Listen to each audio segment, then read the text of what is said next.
간단하게 다시 한번 우리 그 카톡에서 소개를 했지만 이제 간단하게만 소개를 하면 어떨까 싶습니다. 저는 서울대 철학과를 이제 박사를 받고 지금 성균관대학교에서 학술적 글쓰기를 담당하고 있는 이창후라고 합니다. 한기호 선생님하고 맨날 같이 예, 반갑습니다, 네, 선생님. 반갑습니다. 반- 네.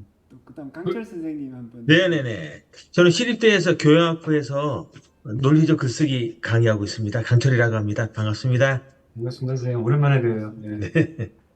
제 소개하겠습니다. 저는 이제 성균관대학교 철학과 나왔고요. 그리고 거기서 박사하고 지금 성균관대학교 학부대학에서 계속 근무하고 있습니다. 그 학술적 글쓰기하고 과학기술 글쓰기 주로 그렇게 담당하고 있고요.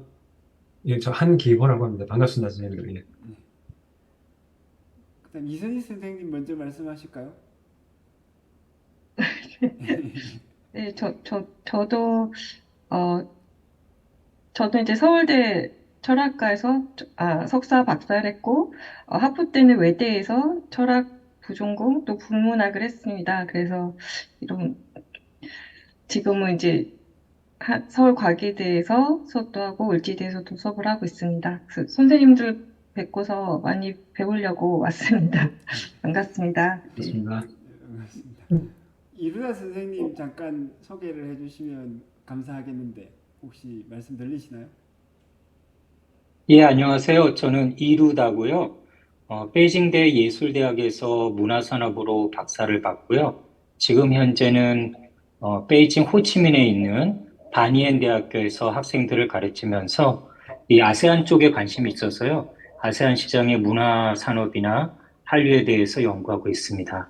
네, 반갑습니다, 선생님. 반갑습니다. 그러면 이루다 선생님은 방금 말씀하시기에 베이징 호치민이라고 말하셨던 걸로 제가 들었는데 베트남에 계시는 거 아니었나요? 예, 예, 제가 잘못 말씀드렸는데 지금 현재는 베트남 호치민에 있고요. 아, 예. 베이징 대학교에서 예, 박사학위를 받았습니다. 네, 예. 알겠습니다. 감사합니다. 그 아까 이선희 선생님께서 뭐 배우면서 참여하시겠다고 말씀하셨는데 사실 배울 게 없고 네. 우리 다 같이 배우면서 해야 되는 상황이라고 생각을 합니다. 그 다음에 또 저는 좀 다르게 생각하는데 우리가 뭔가 배워야 된다라면 그 배울 것을 누군가가 만들거든요. 근데 이 작업은 우리가 저는 개인적으로 좀 부분적으로 최소한 부분적으로 K-팝이나 한류에 대한 철학적인 문제들은 우리가 그 최초로 그 누군가가 배워야 될 만한 지식을 만드는 작업도 같이 하게 되는 것이라고 저는 생각을 합니다. 그리고 그런 점에서는 이제 지금 제가 이제 요청드려가지고 참가해 주신 많은 분들께서 주로 철학을 하신 분들이 많은데 그 영역에서 철학이 주로 원래 본 이제 역할을 해줘야 되는 학문이 아닌가라고 생각합니다. 그러니까 철학이 원래 모든 것에 대해서 근본적으로 재검토하고 비판해가지고 새로운 방향을 정하고 생각의 틀을 구축하는 그런 학문의 속성을 가지고 있습니다. 그래서 우리 철학하신 교수님들 여러분 초대를 했고 또 이 문제에 대해서 관심이 있으신 분들이 오셨는데 저나 다른 교수님들이나 다 모르긴 마찬가지예요. 그나마 제가 볼 때는 제가 조금 날라리 속성이 있어가지고 공부 안 하고 노래나 듣고 말이야 놀러나 다니고 이랬던 경험이 있어가지고 이제 이런 분야에 조금 더 친숙한 느낌은 가지고 있을 것 같습니다. 그래서 약간 겁이 없다고 해야 되나? 예, 무식할수록 겁이 없잖아요, 저처럼. 이제 그런 측면이 있는데 이제 제가 어쨌든 한번 치고 나가는 쪽으로 돌발적으로 이제 의견을 내고 활동을 한번 주도해 보겠습니다. 그래서 여러분들께서 또 같이 동참해 주시고 같이 이제 돌발적인 이제 의견도 내 주시고 하면 좋고 아니면은 그쪽이 아닙니다 선생님 하고 이제 당겨 주셔도 좋고 예. 그렇게 생각을 하고 있습니다. 먼저 이제 예. 혹시 저 다른 의견 이제 말씀하실 것이 있으신 분들은 지탄 없이 이제 말씀을 해주셔도 되겠는데 처음이라서 제가 준비한 것들로 말을 좀 해보겠습니다.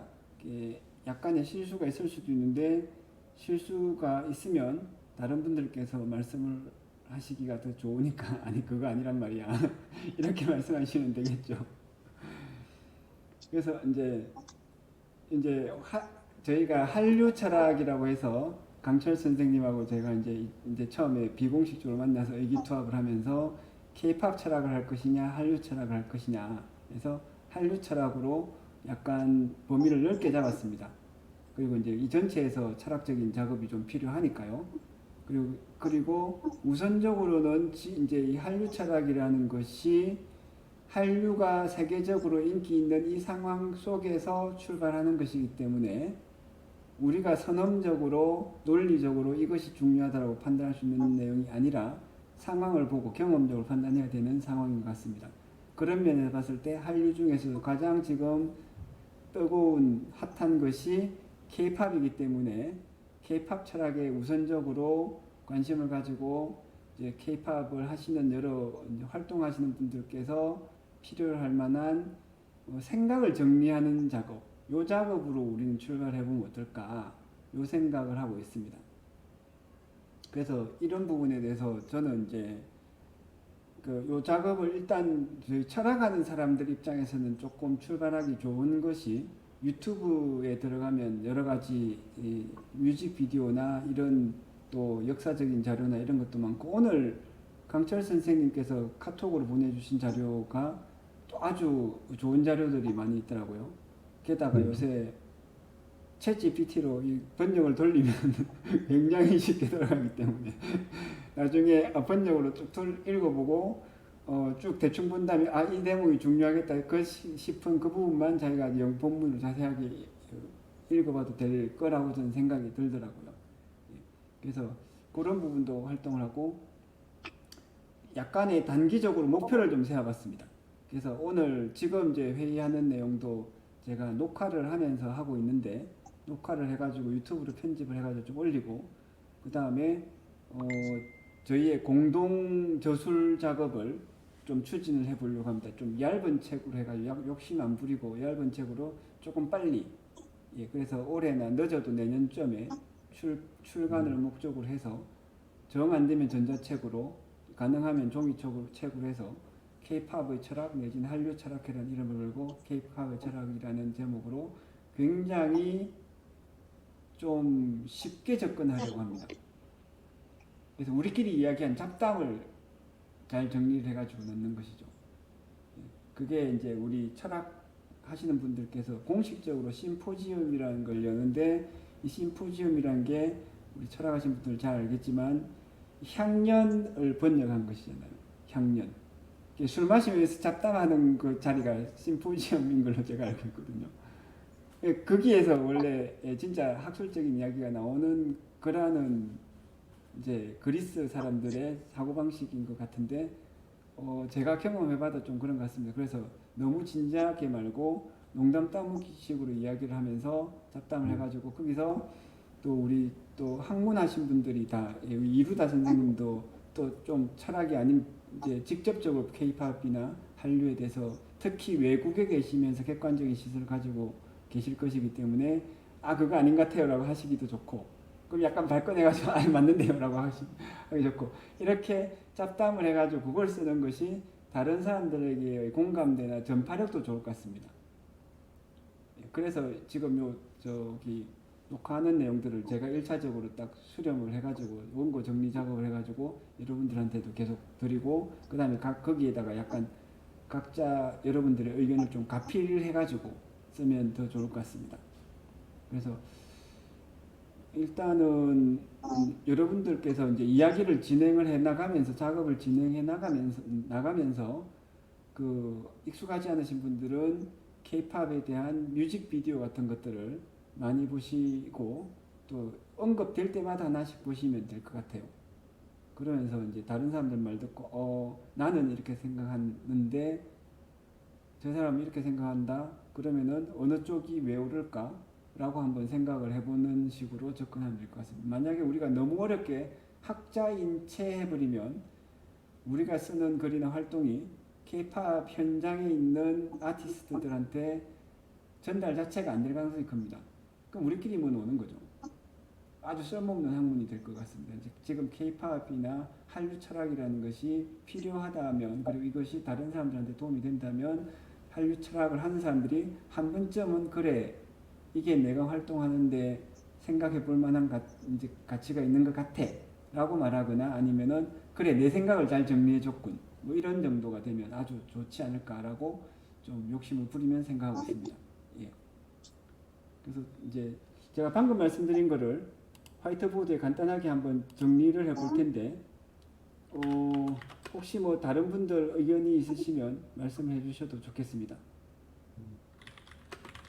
그 심포지움 생각하고 오늘 술 주실 줄 알았더니만 중일에서 술이 없네요. 술이. 우리 맞습니다.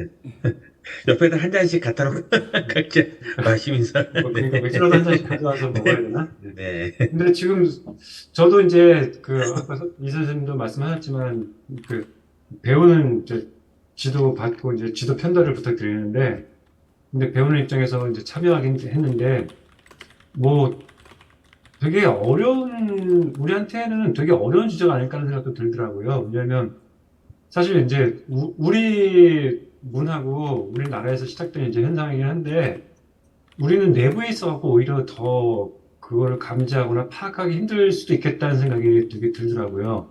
그러니까 그래서 이루다 선생님 같은 이제 그런 외부적인 견해나 그 관점이 있는 게 정말로 필요하다는 생각이 들고, 그러니까 저도 이제 그 이창호 선생님하고 몇 번 얘기하면서 한류, 특히 이제 뭐 그 K-팝이나 한국 영화나 그래서 특징이 뭘까 이렇게 막 생각하는데 진짜로 어렵더라고요. 딱히 뭐가 떠오르지가 않더라고요. 그래서 그야말로 이제 외국 사람들이 어떻게 보고 있는지 이런 것도 되게 좀 살펴볼 필요가 있겠다는 생각이 좀 간절히 들었었습니다. 그랬다고요. 네네. 아, 저도 뭐, 한교 선생님 말씀하신 거 충분히 공감이 되고요. 저도 같은 문제의식이었던 것 같습니다. 이게, 직접적으로 이거를 그럼 어떻게 할 거냐라는 그 내용적인, 방법론적인 그런 게 이제 갖추어져야 우리가 이제 이게 추진하는데 힘을 받는다고 보고요. 저는 뭐 문제의식은 아마 여기 계신 교수님도 마찬가지지만 그동안에 제가 갖고 있는 문제의식은 그냥 철학을 했는데 이 사회에 뭔 기여를 하는 걸까 내가. 그러니까 전문적인 논문 쓰는 걸 뭐 당연히 전문 직업이니까 하는데 그것 이외에 이제 사회에 기여할 만한 게 뭘까 이렇게 생각이 드는데, 그런 점에서 저는 한류를 철학적으로 고찰하는 거 이거는 매우 중요하지 않나 싶습니다. 그러니까 사실 우리 사회에서 철학에 대한 별로 이렇게 뭐랄까 인정을 많이 못 받는 면이 있는데, 그거는 우리도 이제 예를 들자면 사회에 기여하는 것에 있어서 직접적인 기여 이것에 있어서는 좀 관심이 덜하지 않을까. 그러니까 강단에서 이렇게 연구하고 이런 걸 잘하는데, 그래서 한류라고 하는 우리의 현실을 그걸 이제 철학적인 고찰을 하는 거는 저는 매우 좀 의의가 있지 않을까 그런 생각이고요. 그래서 뭐 그 점도 있고, 또 우리가 문화적으로 이렇게 큰 나라가 됐는데 이걸 어떻게 지속 가능하게 발전하기 위해서는 이론적인 이론 고찰이 있다면 훨씬 더 풍부해지니까, 그래서 뭐 기여를 충분히 할 수 있지 않을까 뭐 그런 생각을 좀 가지고 있습니다. 네. 예. 구체적으로 지금 문제가 되는 게, 제가 찾아낸 문제거리가 이거예요. 그러니까 유튜브에서 제가 봤는데 요새 유튜브는 정보의 질이 조금 신뢰성이 있거든요. 신뢰성이 없는 정치적인 루머나 이런 것들도 분명히 있는데, 그런 것들을 가려내는 것이 생각보다 좀 어렵지는 않다고 봅니다. 왜냐하면 정치색이나 있는 거는 딱 다른 것과 몇 개 비교해 보면 말이 너무 다르다 이런 것들이 있고, 서로 이제 서로 유튜브 안에서도 논쟁이 있는 거는 별도로 확인해 볼 수 있으니까요. 근데 어쨌든 어떤 유튜브가 자료를 만들었는데 XG라는 그룹이 있어요. XG라는 그룹에 어떠냐면, XG가 이제 XG입니다. 이게 걸 그룹인데 우리 저 다른 분들한테 제가 이제 개인적으로 말씀드린 적이 이 부분이 있는데 이 걸그룹이 XG가 K-팝 그룹처럼 생겼고 K-팝 그룹들 사이에서 활동하고 있습니다. 근데 이게 일본 사람들이 만든 그룹인데 일본 사람들이 일본 J-팝, 일본 팝이 워낙 인기가 없고 자기들 원하는 만큼 K-팝만큼 성공적이지가 않으니까 이제 한국에 있는 아티스트들과 뭐 춤 전문가들, 댄스 전문가들, 그 보컬 전문가들 다 돈을 줘가지고 불러들여서 XG라는 걸그룹을 만들었어요. 그리고는 이거를 마치 이제 K-팝 그룹에 활동하는 한국의 K-팝 그룹들의 플랫폼 안에서 활동을 시킵니다. 그래서 모든 사람들이 이거를 K-팝 그룹이라고 생각을 하고 있는 거죠. 실제로 K-팝 그룹은 맞아요. 근데 문제가 뭐냐면 이거를 일본 저걸 만든 사람들은 이거는 K-팝이 아니라 자기 J-팝이라고 말하고 싶은 거죠. 그 제가 말씀드리고 싶은 거는 일본 사람이 누구라도 K-팝 그룹을 만드는 것은 괜찮다. 문제는 뭐냐면 K-팝을 만들고서는 이것이 성공하고 나서 K-팝이 아니라 J-팝이라고 하면 안 된다. 이거죠. 이거는 개념이나 개념 훔쳐가는 것이 문화를 훔쳐가는 것이거든요. 그건 마치 내가 마이클 잭슨의 춤을 열심히 춰가지고 배워가지고 열심히 쳐놓고는 내가 돈 있고 백이 있어가지고 이걸 약간 여론 조절을 해요. 내가 마이클 잭슨 춤이 아니라 이건 나의 독창적인 거야라고 하면은 안 되거든요. 이거는 그냥 표절이나 이런 것과 다름없이 굉장히 비도덕적인 것인데 문제는 뭐냐면 만약에 마이클 잭슨의 춤이 지금처럼 유명하지 않다면 여론을 더 환기시킬 수 있는 재력을 가진 사람이 그렇게 훔칠 수 있을 것이다. 근데 이제 제가 여러 가지로 들었기로는 일본의 팝 이제 대중음악 시장 규모가 한국 대중음악 시장 규모의 50배라고 제가 알고 있어요. 그러니까 5배 정도가 아니라 50배 정도로 엄청나게 크고 세계에서 제일 두 번째로 큰 음악 시장을 가지고 있기 때문에 그 재력은 충분히 있습니다. 그래서 이제 자기들이 XG라는 저런 걸그룹을 만들어서 성공을 한 다음에 이것이 사실은 자기들 내세운 것처럼 K-팝이 아니라 J-팝이라고 하면은 K-팝을 사실은 개념을 가지고 활용을 하면서 거짓말을 하는 것이거든요. 근데 이때 K-팝에 대한 개념이 충분히 정립되지 않은 상태에서 이게 혼란스러워지면은 그런 도적질이 충분히 가능하다. 저는 이렇게 생각하고 있는 겁니다. 그래서 개념적으로 K-팝이 어떤 것인지를 확립해서 학문적으로도 여러 다른 이제 모든 사람들이 특히 학자들이나 이런 사람들도 개념을 인지해가지고 좀 고착화시킬 수 있도록 무엇이 무엇인지 정체성에 대해서 정리가 되고 표준화될 수 있도록 하는 것이 필요한 것 같습니다. 그래서 이 작업에 저는 지금 현재 관심을 가지고 있고 다른 분들께도 같이 한번 참여를 해보시면 어떨까 싶습니다. 물론 다른 분들이 또 가지고 있는 이제 주제도 논의를 하면 좋겠지만요.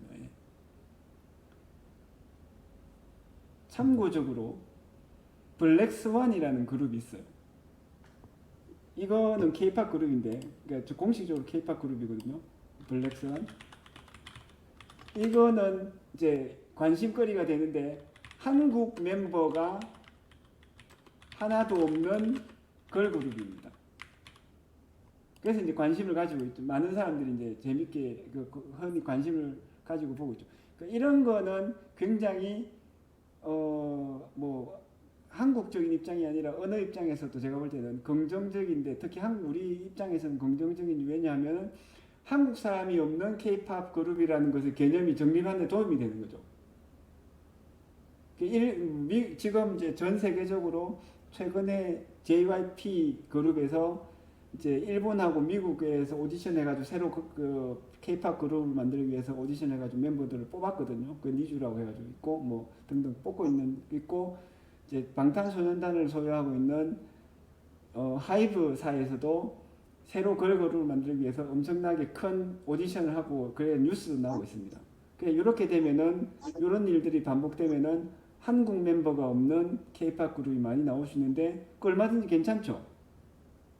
예, 그러니까 K-팝 개념이 한국인에 의해서 고착되는 게 아니라 뭐 한국에서 출발한 보편적 그 문화 장르가 되어버리는 것이기 때문에 상당히 발전적이라고 할 수 있는데 요것은 그러니까 그래서 얼핏 보면은 블랙스완이 괜찮으니까 XG처럼 이런 걸그룹이 생겨서 뭐 일본에서 만들어 가지고 K-팝이 아니라고 발뺌을 하는 이런 것도 괜찮아 보일 수도 있거든요.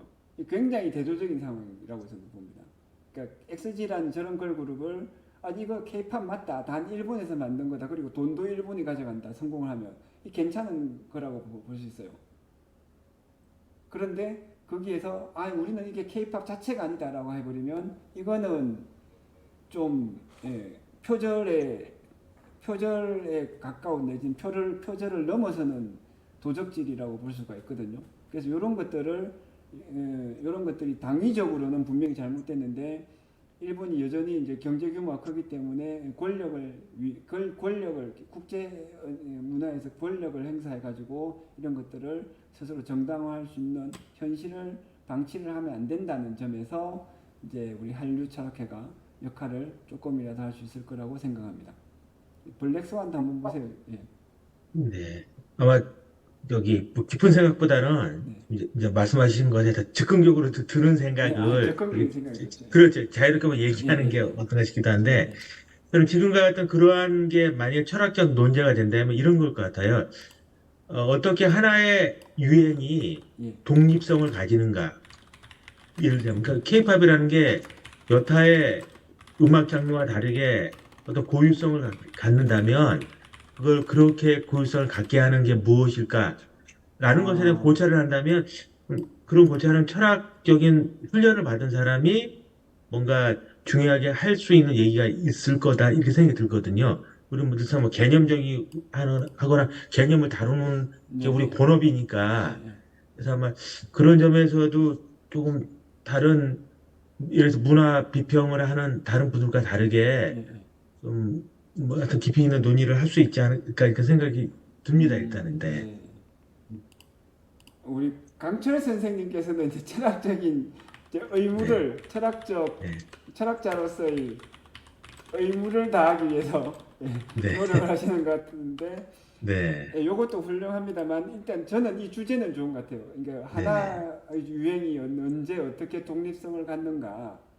근데 요거는 철학적인 주제는 아니라고 보고 근데 우리 철학자가 논의해도 되는 우리가 뭐 철학자지만 뭐 사람이 아닌 건 아니니까 관심을 가져도 뭐 철학이 아니라고 관심을 가지지 않아야 되는 건 아니겠죠. 근데 이런 주제는 철학적인 주제가 아니라고 말한다는 것은 유행이나 이런 사항을 더 많이 살펴본 예를 들면 이루다 같은 선생님께서 더 권위 있게 이거는 이거고 저건 저거예요 라고 말할 수 있는 부분이 더 많은 주제라는 것이죠. 제 생각에는. 그러면은 이제 그것도 뭐 얼마든지 생산적이고 거기에서 이제 살짝 이제 이루다 선생님 같은 분이 뭔가 이야기를 하실 때 앞뒤를 정리를 함으로써 같이 협력을 할 수 있을 거라고 생각합니다. 지금 선생님이 아까 말씀하셨던 그 얘가 블랙스완하고 XG라는 이제 그룹이죠. 그래서 지금 보니까 블랙스완은 원래 처음에는 한국 멤버가 있었더라고요. 한국 멤버가 있다가 그러니까 외국인 멤버를 포함한 이제 걸그룹이었는데 그런 그룹은 지금도 이제 우리나라에서 많이 있죠. 그런데 한국 멤버가 이제 싹 나가버리고 외국인 멤버들만 남아있는 구조인가 보더라고요. 그러니까 이게 그러니까 처음부터 외국인 멤버로만 시작한 그룹은 아닌 거라서 이게 그러니까 그 연속선상에서 이거를 이해해야 될지 그러니까 뭐 태세수배 그 이야기처럼 요 동일성을 어떻게 이해해야 될지 그런 문제가 좀 떠오르더라고요. 그리고 K-팝 XG 같은 경우는 사진을 보니까 진짜 그냥 뭐 그 걸크러쉬 여자 아이돌 그룹처럼 생겼어요. 패션이나 이런 게. 그리고 설명이 없으면 그냥 한국 사람인가 보다 이런 느낌이 딱 들더라고요. 맞습니다. 그러니까 선생님 말씀하신 것처럼 카피한 것 같다는 느낌이 좀 강하게 풍기거든요. 그러니까 그렇죠. 그게 예, 이게 그러니까 딱 경계에 있는 두 그룹이라서 우리가 논의를 전개하기에 딱 좋은 사례가 아닌가라는 생각이 드네요. 예, 맞습니다. 그리고 보이그룹 생길 수 있는데, 근데 예전에 중소기획사에서 엑스보이, 엑스걸이라고 해서 예, 예. 의도적으로 완전히 한국 멤버 없이 출발했던 그룹이 있어요. 근데 요거는 이제 그렇게 뭐랄까 퀄리티, 퍼포먼스 퀄리티 자체가 별로 높지가 않았는지 이제 성공적이지 않고 그냥 소리 소문 없이 지금 묻혀 있거나 사라진 걸로 알고 있습니다. 네. 근데 이게 예, 그러니까 K-팝 뭐 예를 들어 K-팝이라는 개념이 예. 그 경계가 굉장히 모호한 개념이래요. 그러니까.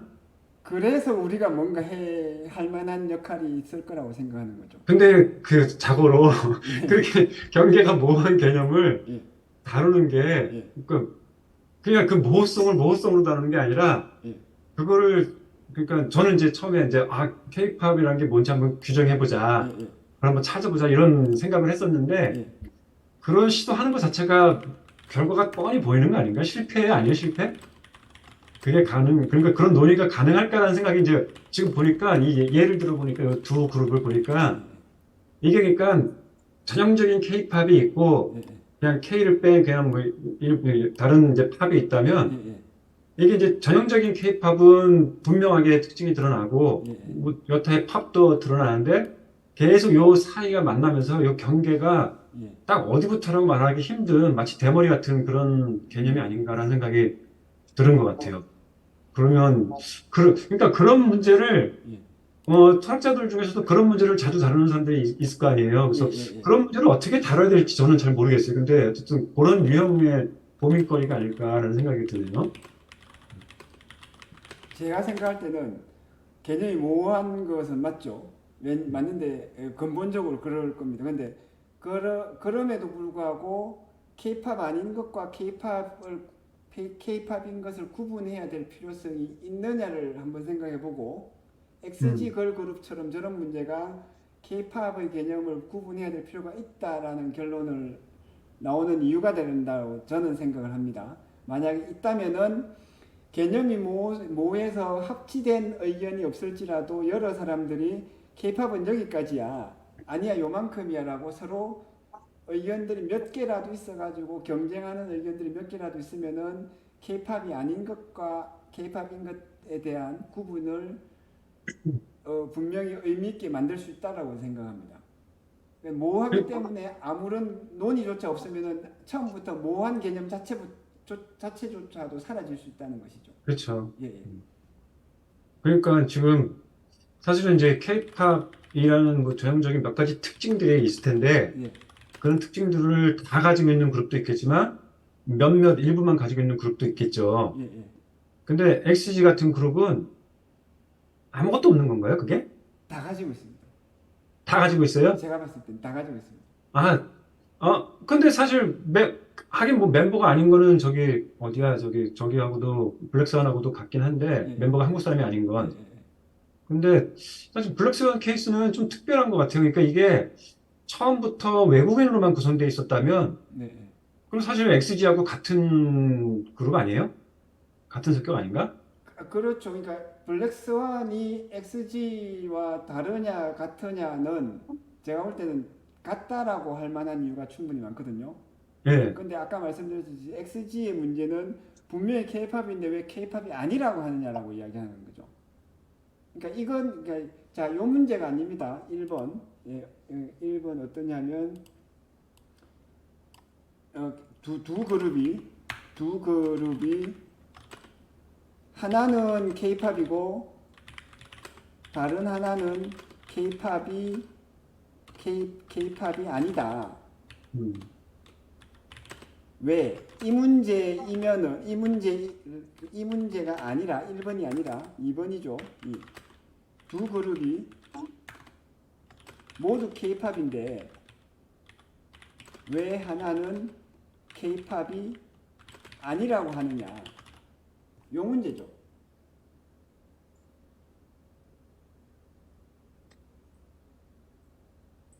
둘 다 한국 사람 같이 보이는 사람이 있는데, 예를 들면 강철 선생님하고 저하고 같이 있는데 둘 다 한국 사람인 것 같은데 왜 하나는 한국 사람이라고 하고 하나는 한국 사람이 아니라고 하느냐. 요게 지금 문제인 것인데 일본 문제는 뭐냐면은 일본 문제는 나는 같은 사람으로 보이는데 하나는 원래 한국 사람이고 원래 한국 사람이 아닌 거거든요.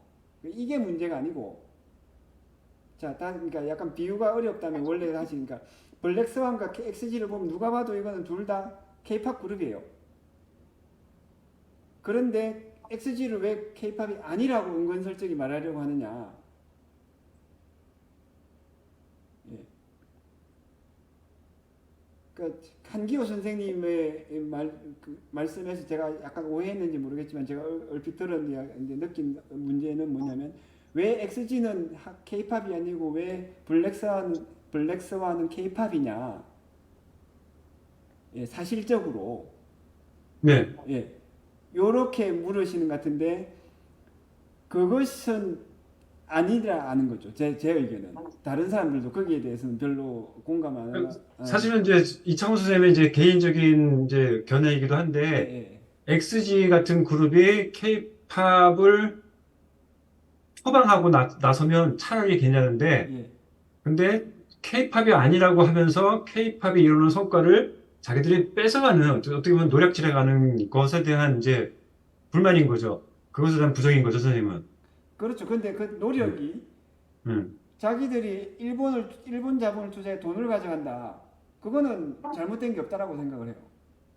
근데 K-팝처럼 하면서 K-팝이 아니라고 이야기를 해가지고 J-팝인 것처럼 명예를 가져가는 거죠. 인식을.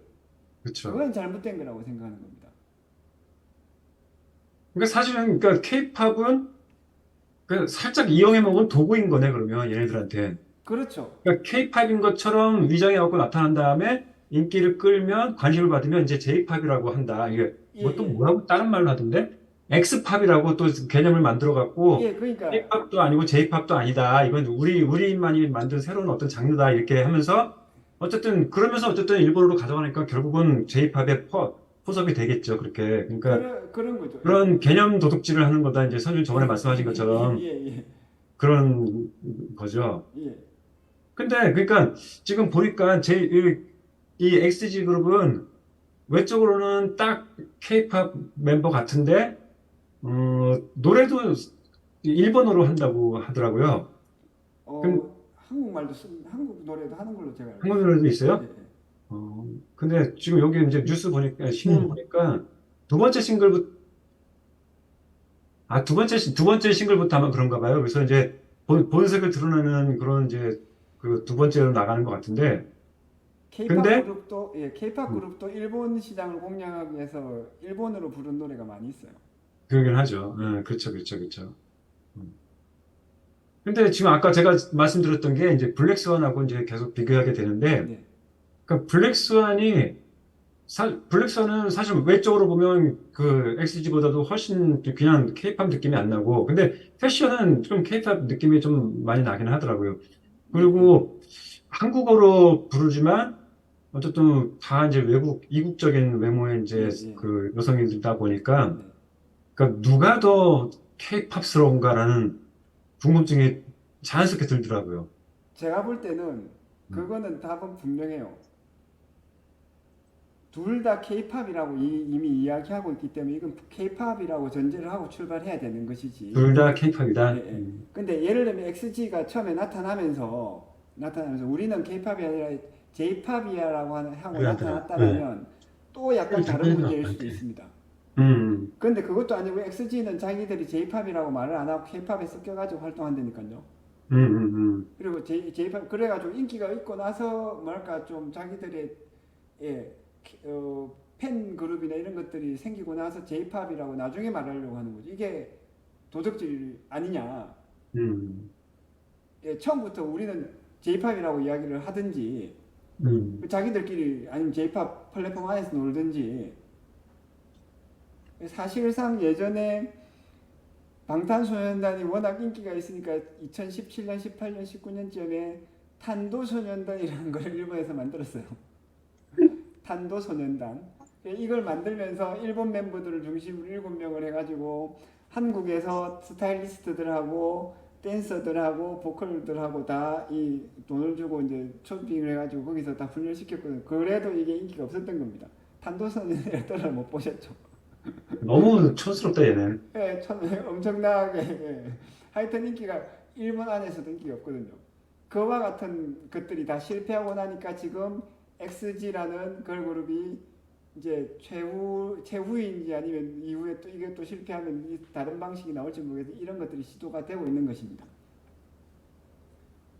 그래서 다시 말씀드리지만 누가 봐도 XG가 그 K-팝 그룹이고 자기들도 K-팝 그룹이 아니다라고 공식적으로 말하지 않으면서 은근슬쩍이 숨은 의도만이 K-팝 그룹이 아닌 걸로 하려고 포석만 놓고 있는 상황인 것이죠.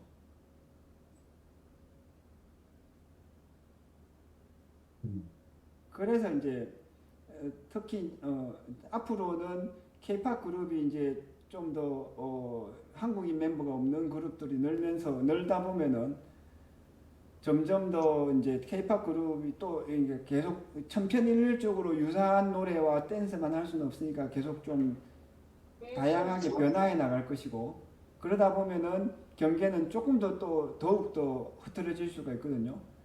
경계가 흐트러진다고 하더라도 1차적으로 어느 시대까지는 K-팝은 요만큼이었다라고 한번 정리해 놓는 것도 반드시 필요할 것 같아요. 그러네요. 근데 이제 그게 팝의 역사를 보면 선생님 혹시 이창호 선생님 팝 좋아하셨어요? 어렸을 때?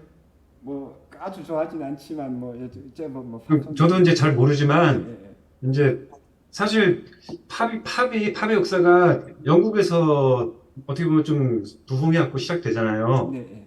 그러니까 영국 락부터 시작해갖고요. 그러다가 이제 비틀즈 넘어오고 네. 이러면서 사실 제가 이제 고등학교 때 저는 이제 팝을 좋아했었는데 네. 공부를 한 게 아니고 이제 팝을 공부한 게 아니라 팝을 듣기만 했죠. 근데 네, 예. 제가 고등학교 때 한창 좋아했던 그룹들은 거의 다 영국 그룹이었거든요. 예, 예. 그 영국이나 뭐 그러니까 유럽 쪽 그룹이었다가 이게 이제 마이클 잭슨 나오고 마돈나 나오면서 미국으로 이제 그리고 이게 싹 이제 무게추가 이제 얼마 가는데 네, 사실 그런 과정에서 미국으로 그 중심이 얼마 갔다기보다는 영국의 팝이 세계로 확산되면서 미국 시장을 점령한 거라고 저는 느껴지거든요. 예, 예. 그러니까 그러면서 이제 지금의 이제 그리고 80년, 90년대에 이제 팝을 만들었다고 생각을 해요. 네, 예. 그러니까 지금 한류도 그 K-팝도 지금도 이제 뭐 하지만 만약에 이제 뭐 특별히 요 상황이 뭐 반전을 하는 무슨 특별한 사건이 없다면 이런 상황이 이제 계속 이어진다면 그 세계의 팝 흐름도 팝 시장도 이런 식으로 그러니까 계속 이렇게 확산되고 그러니까 지금은 이제 외국 그룹들이 이제 뭐 한류를 따라 K-팝 그 그룹을 따라서 이제 만들고 노래도 하고 활동도 하고 하지만 이게 확산이 되면 이제 뭐 어느 나라에서든 미국이든 어디든 이제 그러니까 자생적으로 그 나오는 그런 그룹들이 그러니까 K-팝 그룹을 모델링을 해갖고 비슷한 방식으로 생산되고 활동하고 이렇게 가면 이제 그야말로 이제 K-팝이라는 개념 자체가 이제 보편화되면서 사라져버리는 때가 오면 좋은 건가? 그렇게 되지 않을까 하는 생각도 드는데요. 좋긴 좋은데 어떤 것을 우리가 좀 성취해 볼 필요가 있냐면 시간이 지나고 K-팝이 확산되면서 K-팝이 전 세계적으로 너무 다종다양해졌다. 이 괜찮아요. 그렇게 됐을 때 과거를 돌이켜보면서 2020년대 이때쯤에는 K-팝의 정체성이 명확했는데 이건 여기서부터 여기까지고 개념은 이랬다. 요것이 있어야 된다는 겁니다. 그렇죠. 그것조차 없어져 버리면 모든 것을 잃는 거죠. 문화적으로 많은 것을 잃는 거죠. 그러겠네요. 네. 예. 다른 뭐 문화사를 봐도 예를 들면 신인상파가 그치. 나타나고 바로크 음악이 나타나고 하면은 그게 언제부터 어디서 어떻게 나타나 어디로 변하는지 모르지만 어느 시대의 이 음악은 바로크 스타일이야. 딱 정해져 있는 그것이 하나의 자산이거든요. 문화적인 자산. 예. 네. 그런 것들에 K-팝은 가장 지금 세계적으로 그렇게 될 수가 있는 것인데 그거를 우리가 좀 해볼 필요가 있다. 예. 그래서 나중에 그러네요. 그러니까 어쨌든 지금 뭐 이렇게 그렇게 갈 이제 어떻게 방향성을 좀 정리해주고 그리고 그 현상을 바라보는 도구를 만들어주는 작업이라고 볼 수 있겠네요. 예. 그래서 K-팝이 어떤 것이냐에 대해서 이제 한번 저도 같이 작업을 해보고 계속적으로 여러분들한테 의견도 좀 드리겠습니다. 그래서 예.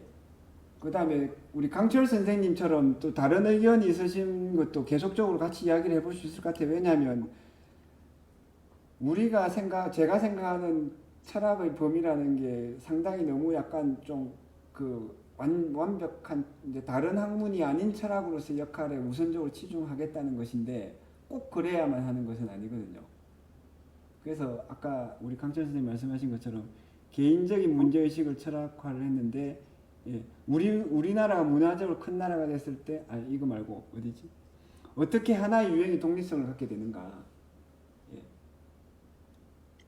예, 제가 그 질문을 던진 거는 예, 그 뭐랄까 철학적으로 흥미있는 문제가 뭘까 뭐 이런 차원에서 이제 그렇게 그런 말씀을 드린 거고요. 예, 그 제가 이제 K-팝 말씀을 하시니까 제가 그 찾아본 것 중에는 어, 그 김수경 예, 예, 그분이 UCLA에서 코리안 스타디를 강의하시더라고요. 네, 이제 그분이 하는 인터뷰 보니까 K-팝이 왜 이렇게 성공을 했느냐, 그러니까 몇 가지 뭐 분석을 하는 그분은 그걸 강좌를 열어가지고 예, 예, 이제 학생들 강의를 하니까 예, 그런데 여러 가지 중에 한 점이 뭐냐면 K-팝이라는 게 세계의 여러 다양한 문화들에 대한 감수성 예, 이런 게 뛰어난 음악 장르라고 그렇게 얘기를 하시더라고요. 그러니까 뭐 예를 들어 아프리카 사람이 듣기에는 그 아프리카적인 요소도 있고 유럽은 유럽적인 요소도 있을 것 같고 그래서 하나의 음악이지만 다양한 그 뭐랄까 그 문화적인 것들을 흡수해 가지고 이게 하기 때문에 이게 전 세계적으로 유행이 된다 그 이유 중에 하나를 예, 예, 저는 그 점에서 볼 때면 K-팝이라는 게 우리가 규정하기가 쉽지 않은 그 본성 자체가 결국은 상당히 소비자층의 선호에 민감한 거죠. 예, 민감하게 예, 반응하는 뭐 그런 점이 한 가지 있고요. 또 한 가지는 그분 분석에 의하자면 이렇게 아이돌을 산업화 시켜서 육성하는 거는 예, 그런 거는 뭐 한국이 유일하지 않나 이렇게 얘기를 하더라고요. 굉장히 우리가 체계적으로 훈련을 시켜가지고 스타를 딱 만들어내게 예, 예, 하는 그런 방식. 그러니까 그 다음에 또 한 가지 얘기하는 건 우리가 뭐 메시지가 좋다 이런 얘기 하잖아요. 메시지. 그러니까 그게 선한 영향력, 흔히 예, 말하는 뭐 희망을 준다. 요즘 하도 경쟁이 심화된 그런 사회 속에서 젊은이들이 뭔가 위안이나 희망을 갖게 그런 메시지를 주니까 예, 하여튼 몇 가지 이렇게 분석을 하는데 저는 그래서 음악적인 어떤 특성, 예, 음악적인 아까 한 교수님 말씀하신 거죠. 팝이 이런 특성이 있는데 예, 여기 K-팝은 문학적으로 음악적으로 이런 특성이 있기 때문에 이쪽 뭐 다른 장르와 구분이 된다. 이렇게 경계에서는 긋기가 쉬울까 뭐 이런 생각 들어요. 너무 오픈되어 있고 이게 네, 역동적으로 네, 말하자면 그런 변화 가능성이 있기 때문에 예, 그런 점이 있는데 아무튼 조금 이창호 선생님 말씀하신 대로 개념정의나 뭔가 이런 부분은 작업이 돼야 예, 아까 말씀하신 대로 뭐 하여튼 다른 형태의 것들은 이제 K-팝이다 이렇게 얘기하는 것에 대해서 뭔가 대응할 수 있는 네, 그런 논거는 되겠습니다. 네. 네.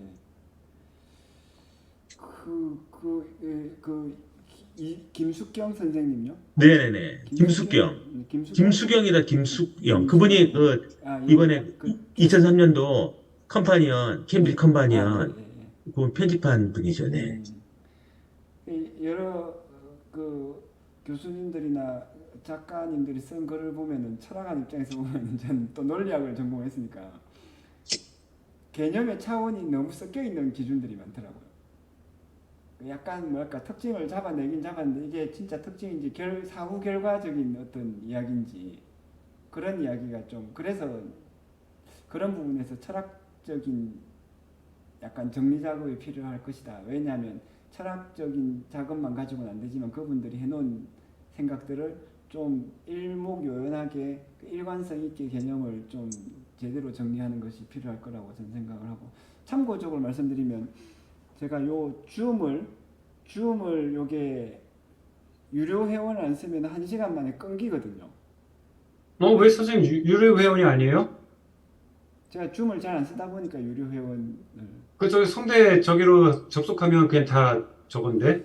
그래서 요게 성대로 접속한 건지 제가 잘 모르겠어요. 잘 안 써봐가지고. 그래서 만약에 한 시간 만에 끊길 걸로 생각을 하고, 또 오늘 첫 모임이라서 오늘 네. 모임이 좀 이제 보고 네.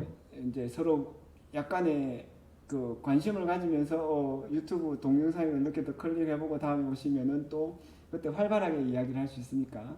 그러니까 저 한 가지 제가 네. 개인적으로 갖고 있는 생각 한 가지 더 말씀드리면, 저는 음악도 있지만은 영화나 이런 부분이 예, 우리가 좀 더 깊이 있게 논의해 볼 수 있는 부분이지 않을까.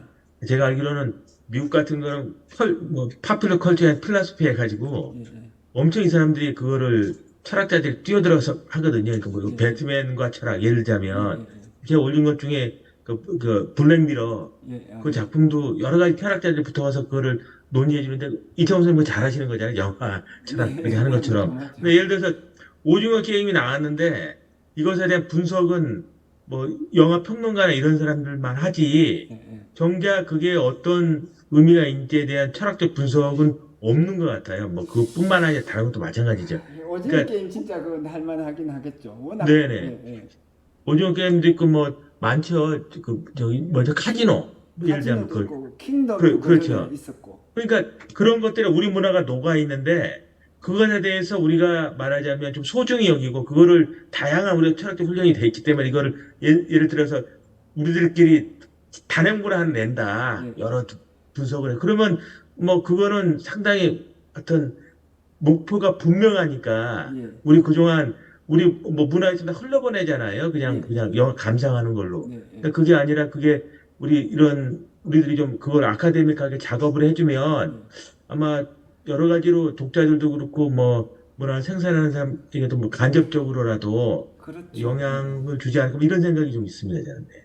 그거는 저도 참 좋아하는 작업이긴 한데, 다른 선생님들은 만약에 그걸 하려면 드라마 한 시리즈를 보려면 시간 꽤 들릴 거예요. 글로리 같은 거 보려면.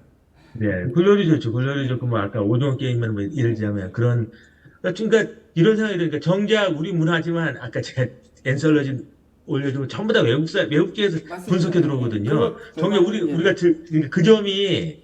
우리가 좀 더 관심을 가져야 될 부분이지 맞습니다. 않을까. 예, 예, 예. 근데 진짜로 그거 외국에서 먼저 분석하는 게 그게 오히려 더 쉽고 편하겠다는 생각이 막 들어요. 그래서 그런 우리가 내부자다 보니까 그게 어려운 작업이 아닌가 그런 생각이 드네요. 그거는 반대로 생각할 수도 있죠. 우리가 너무 관심을 안 기울여서 그렇지, 관심을 기울이고 해가지고, 아니 한국에 대해서 뭔가를 알아야 되는데 한국어로 쓴 게 별로 없다? 그 마치 우리가 이제 영어를 배우려고 하는데 미국 사람과 영국 사람이 만든 영어 교재가 없다? 요거하고 비슷하거든요. 그러면 영어를 관심 있는 사람이 미국 사람이 아닌 미국 사람이 아닌, 예를 들면 독일 사람이 쓴 영어 교재를 가지고 공부하려고 하면 이게 내키겠냐? 그게 잘 될걸요 오히려. 물론 더 잘 될 수는 있는데, 그러니까 그냥 양쪽의 강점과 장점이 교차는 하겠죠. 그러니까 반드시 있어야 되고, 그러니까 내부적으로 내가 느끼는, 그러니까 약간 일차문헌적인 성격. 한국 사람이 생각하는 한국 문화는 왜 오징어 게임에서 이 사람은 왜 이렇게 행동하고 저 사람 저렇게 왜 행동하는지가 우선적으로 글자화돼 가지고 표제가 딱 돼서 다른 사람들이 제3자적인 관점에서 그거를 이해를 하면서, 나는 외국에서 볼 때 이런데 이 사람들이 이렇게 한다고 하는 것이 그럴 거야 라고 2차적인 언급이 돼야 되는 거죠. 강철 선생님 말씀하신 것처럼 그 1차적인 그 권위를 완전히 뺏겨버리면 우리 문화를 가지고 생산성을 다른 사람들이 더 누릴 수 있는, 그것이 나쁜 건 아닌데 우리가 기회를 스스로 약간 나태하게 가지고 버리는 것이 될 수가 있는 것이죠. 그 마치 퇴계 철학을 한국 사람들은 별로 연구를 안 하고 외국 사람들만 연구한다.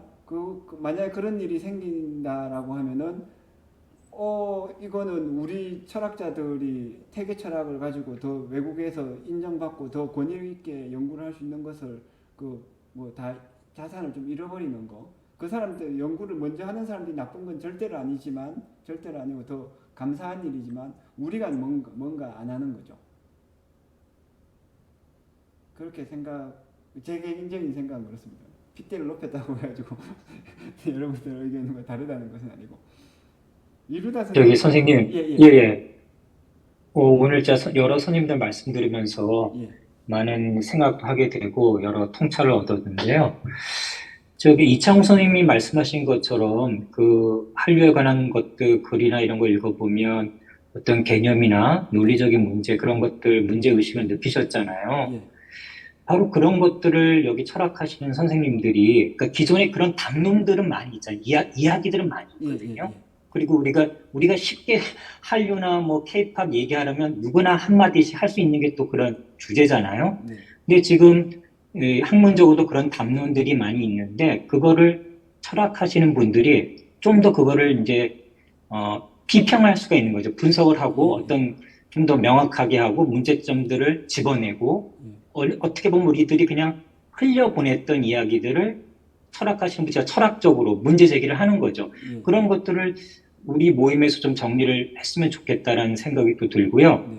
그 다음에 문제 제기, 이제 아무도 생각하지 못했던 아니면 중요하지 않다고 생각했던 것들을 문제화하는 거. 이런 것들도 철학하시는 분들이 하시는 거잖아요. 맞습니다. 예. 그런 것들을 어떻게 보면 외부자의 입장에서 그런 것들 문제 제기하는 게 한류 철학에서 할 수 있는 게 아닐까라는 거하고 아까 강철 선생님도 말씀하셨지만 저도 중국에서 유학하면서 가장 뭐 부딪혔던 문제가 이게 논문을 쓰고 공부하다 보니까 사실은 중국을 알고 싶어서 갔는데 주제를 이제 한국 문화 산업에 대해서 논문을 쓰다가 보니까 제가 너무나 한국에 대해서 모르는 거예요. 예. 그리고 한류를 이야기하기 전에 그러면 한국 역사, 한국 문화를 이야기해야 되는데 제가 너무 모르는 거예요. 그래서 그런 책들을 막 찾아보고 했는데 이렇게 와닿는 책들이 없었고 그리고 말씀하신 것처럼 한류가 지금 막 이렇게 뜨다 보니까 해외에서 연구자들이 하나둘씩 연구하면서 그것들을 또 수입하는 모습들이 보이거든요. 뭐 수입하는 게 나쁜 건 아닌데 예. 한국에서 그런 그걸 측면에서 수입하는 우리가 거죠. 그렇죠. 그런 면에서 이 한류 철학회가 예. 어떤 정답을 내는 철학하시는 분들이니까 잘 아시겠지만 정답을 지금 우리가 내자는 게 아니고 이거를 문제를 제기하고 이야기를 해 나가자는 거죠. 어떻게 보면 그게 좀 부족한 면이 있을 수도 있고 설 읽은 것도 있을 수 있겠지만 이렇게 이야기하는 거, 공론화하는 거. 네. 저는 이게 참 중요하다고 생각해요. 예를 들면 우리 한국 연구하시는 분들의 또 하나 문제점들이 뭐냐면 선배님들 계시는데 죄송하지만 우리끼리 얘기하면 그냥 우리가 누가 한국 사람 얘기 주장한 걸 이렇게 권위를 안 주고 외국 사람 얘기한 거 하면 권위를 인정해 주잖아요. 근데 지금 이게 잘못하면 한류도 이렇게 될 수가 있다는 거죠. 케이팝도. 외국에서 요즘에 그러잖아요. 뉴스 같은 거 보면 뭐 BBC에서 뭐 어디서 뭐 얘기한 걸로 근거를 대잖아요. 그런 것들처럼 그런 것들을 우리가 깨나가는 그런 작업들을 했으면 좋겠다. 그래서 이런 것들을 이창호 선생님 참 만드신 걸 제가 또 유튜브에서 보고 연락드린 것도 와 너무나 좋다. 제가 그런 면에서 감명을 받았거든요. 그래서 여기 철학하시는 선생님들이 그런 것들을 정리하고 문제 제기하고 우리가 하나둘씩 얘기들을 만들어 나가는 거. 그리고 말씀하신 대로 그런 책이라는 거 분명히 내는 어떤 목표가 있으면 좀 더 집중적 있게 할 수 있잖아요. 그래서 그런 것들도 좀 해나갔으면 좋겠다라는 생각이 좀 드네요. 예. 아유, 이루다 선생님께서 워낙 고민을 깊이 진지하게 하신 느낌을 제가 봤는데 다른 분들께서도 많이 고개를 끄덕이시는 것 같습니다.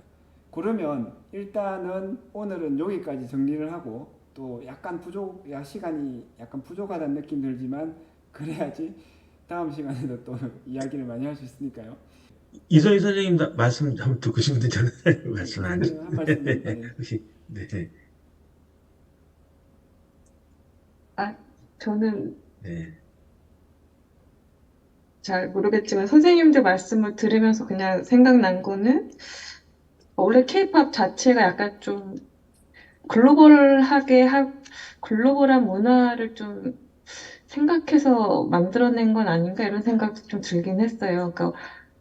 그러니까 원래는 한국 사람들이 좋아하는 음악이 이제 보통 가요였는데 이제 중국이나 다른 대만이나 아시아권에서도 이제 약간 좀 뭐죠? 시장에 어떤 그 가치를 가질 만한 음악도 될 겸 이런 것들 좀 나름 연구한 결과가 케이팝이 아니었을까 이런 생각이 갑자기 좀 들더라고요. 그래서